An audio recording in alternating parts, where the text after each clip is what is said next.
changes to protest laws in New South Wales that centred on places of worship have been declared invalid by the state's highest court. Protesters argued the changes, which were introduced in February, stretched police powers too far. Court reporter Jamie McKinnell joins me now from Sydney. Hi there, Jamie. So what are the court's reasons behind this ruling? Good afternoon, Mel. Well, this case came down to what the changes would permit police to do in a situation where a protest is happening near a place of worship. Now, the protesters argued that in that situation, these changes would mean that police can give directions to move on or desist to protesters, even if there is no basis to believe that worshippers feel obstructed, harassed or intimidated. But the state of New South Wales lawyers for the government argued that the effect of these changes was far more confined than that. They said the scope was more narrow because the changes needed to be read in conjunction with existing laws that enliven police powers in New South Wales. Now, these changes were part of a suite of amendments that were introduced back in February that were intended to crack down on hate speech amid a series of anti-Semitic incidents in Sydney.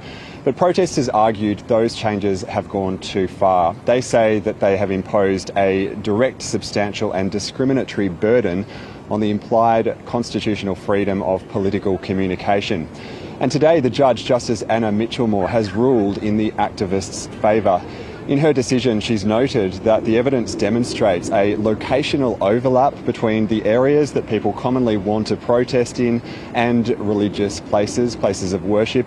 In Sydney, those are areas like in the CBD, at Town Hall and in Hyde Park. And the judge has ruled that these changes are invalid because they impermissibly burden the implied freedom of political communication. Let's have a listen to what one of the organisers of the protests, Josh Lees from the Palestine Action Group, had to say outside court.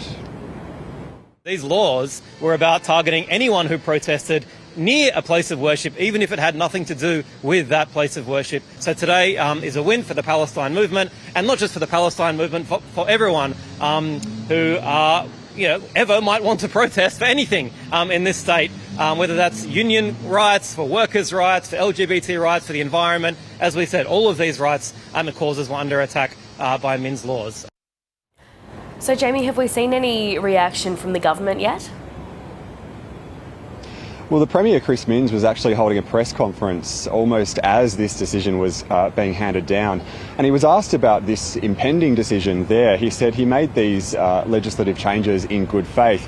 But after we've learned the decision, he's put out a statement saying that this is a disappointing result and he'll take some time to consider the judgment. But the Premier has also said that this doesn't mean that there's free rein outside places of worship, Mel, because he says there is another component of the laws which was not subject of this court case, which still makes it a crime to do things like impede, harass or intimidate people at places of worship.